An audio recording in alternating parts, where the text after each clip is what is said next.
Ay, nauna na sila. Tara na. Kala na! Okay, attention lahat! 3, go! 1, 2, Oh my God, mag-isa lang ako dito. Asan na kaya si Neil tsaka si Daniel? Mag-isa lang ako dito. Oh. Basta, nasan ba kayo? Naliligaw ata ako eh! Hi guys! Ay, nandito ako sa India ba to? Or Mohenjo-daro? Basta... Uy guys, nasan na kayo? Guys, nasan na kayo? Naliligaw talaga ako dito.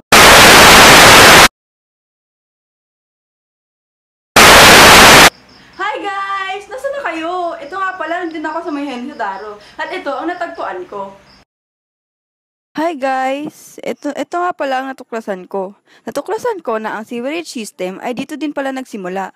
Ang lungsod ng Mohenjo-daro ay ang unang nagkaroon ng sewer system. Ito ay yari sa mga pinagdikit-dikit na makikinis na laryo o bricks. Ito ay nakalagay sa mga ilalim ng mga kalsada ng Mohenjo-daro.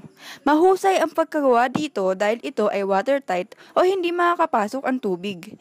Ito ang nagbigay daan upang magkaroon ng kauna-unahang kubeta. At importante ito dahil kung wala ito ay walang mahusay na sistema ng tuberyas o plumbing ngayon. Kaugnay naman ng sewerage system na ito ay ang Great Bath. Ito ang kauna-unahang water tank sa buong daigdig. Ito ay may lalim na 2.4 metro.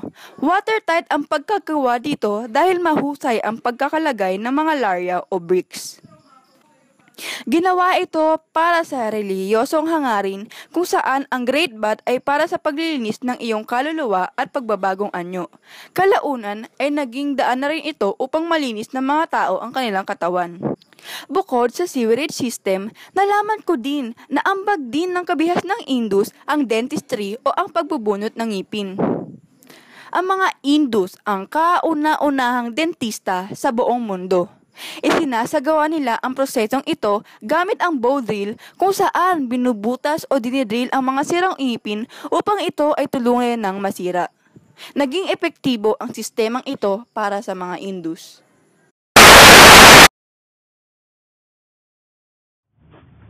Ang arte-sastra o sa Ingles ay Science of Politics or Science of Political Economy ay isang akdang naglalaman ng mga paniniwala ni Kautilya sa pamumuno ng isang matagumpay na kaharian. Ang orihinal na arte-sastra ay nawala, ngunit isang kopya nito ang natagpuan na isulat sa isang dahon ng palm. Isa sa mga nakapaloob dito ay ang pagkakaroon ng isang sistematikong oras ng isang pinuno. Ilan sa filosofiya ni Kautilya ay nakasad din dito, katulad na ang pinuno, ministro, ang bansa, pagpapatibay sa bansa, kayamanan, sundalo, at ang mga kaalyado ang 7 pinakaimportante sa isang bansa. Ayon sa kanya, hindi pwedeng mawala ang isa sa 7 ito dahil babagsak ang bansa. Ang Ayurvedas, o sa Ingles ay Science of Life, ay isang natural na pagpapagaling na 5,000 taon nang ginagamit. Ito ay nagsimula sa panahon ng Vedic. Ito ang isa sa mga naging basihan din ng ilan sa mga pagpapagaling sa iba't ibang kabihasnan, katulad ng kabihasnan Chino. Ito ay nakasentro sa ideya ng pagbabalanse ng lahat ng mga bagay. Ayon dito, dapat na balanse ang pagkain, ehersisyo at iba pang bagay upang maging malusog ang isang tao. Nakasaad din dito na ang mga elementong nakakaapekto sa kalusugan ng tao ay ang Vata o wind, Pitta o fire, at Kapha o earth. Naliligaw ako. Nasaan na ba kayo? Hindi ko alam kung anong lugar to eh. Pero may ibabahagi ako sa inyo. May natuklasan ako. Ito yon. Sikat na Taj Mahal ay mula din sa kabihas ng Indus. Alam niyo ba na ang Taj Mahal ay nangangahulugan sa wikang Ingles na Crown of Places? Ang Taj Mahal ang pangalan ng isang bantayog na matatagpuan sa Agra, India. Ito ay pinatayo ng emperador na si Shah Jahan bilang mausoleo para sa kanyang Persian na asawang si Arjumand Banu Begum na siya ring paborito niyang asawa. Ang pagpapagawa nito ay tumagal ng 23 taon, mula 1630 hanggang 1653.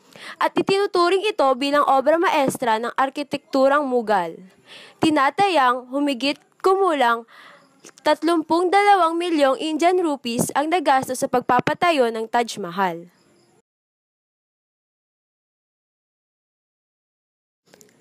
Pi. Ang pi ay isang matematikal na tunay na bilang na ang katumbas ay 3.14, 15, 92, 65, 3. Ito ay kilala rin bilang constant ni Archimedes na ginamit sa matematika at geometria. Marami pang kasunod na digit ang halagang katumbas ng pi. Dahil isang numerong irasyonal ang constant na pi, dahil hindi siya pwedeng maging ratio ng dalawang integer o fraction. Ang halagang ito ay ginagamit sa formula ng pagkuha ng circumference at area ng bilog at volume ng sphere. Ang mga astronomical na kalkulasyon sa Shatapa Brahmana noong 4th century BC ay gumamit ng fractional approximation na 338/108 o 3.139 ng pi. Sa ibang Indian na tala, noong 150 BC, tinuring ang pi bilang halaga ng square root of 10 o may halagang 3.1622. Uy, guys! Nasaan na kayo? Sayang, di nyo nakikita to. May nakikita ako. Meron pala ako natuklasan. Babahagi ko sa inyo, ha? Parang nandito na rin kayo. Ito nga pala yun. Alam nyo ba na isa rin sa mga mahalagang ambag ng kabihasang Indus ang pagsisimula ng relihiyon? Ilan sa mga relihiyong ito ay Hinduismo, Budismo, at Jainismo. Ano nga bang mga ito? Hinduismo. Ang Hinduismo ay nanaig sa subkontinenteng Indiano. Naniniwala sila sa pang-araw-araw na moralidad batay sa karma, dharma, at iba pang mga norm ng lipunan. Sunod ay ang Budismo.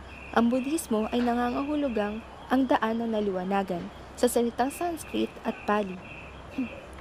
Ito ay isang relihiyon o pilosopiya na nakatuon sa mga aral ni Buddha Sakyamuni o Siddhartha Gautama. Sunod ay Jainismo, mula sa Ingles na Jainism. Ito ay itinatag ni Vardhamana na kilala bilang Mahavira. Sa loob ng 12 taon, naging aktibo siya sa paghahanap ng katotohanan at lubos na nakapagtamo ng kamulatan habang nagninilay-nilay. Itinuro niyang ang lahat ng bagay sa daigdig, material man o hindi, ay may kaluluwa. Pero may natuklasan ako! Eto yun, oh! Ang Harappa ay matatagpuan sa Punjab na bahagi ng Pakistan. May 350 milya ang layo mula sa Mohenjo-daro pahilaga. Ang Mohenjo-daro naman ay matatagpuan sa bahagi ng daluyan ng Indus River. Natuklasan ang dalawang lungsod na ito sa Lambak, Indus at sinasabing Dravidian ang bumuo dito.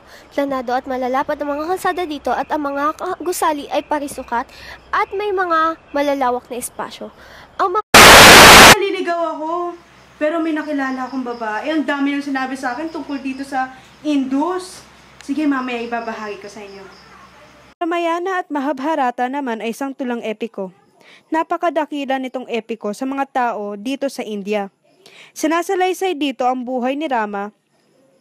Gusto daw kasi niyang hanapin si Sita, ang asawa niya. Dinukot kasi ng isang demonyo si Sita. Ang Mahabharata ay tungkol sa pagtutunggali ng mga magkakamag-anak. Ito ay tinuturing na pinakamahabang akda sa uri nito sa buong mundo. Ito ay binubuo ng 110,000 taluturan at binubuo ng 18 bahagi. Nilikha rin ang akdang ito upang parangalan ang mga bayani nang dumating ang mga Aryano.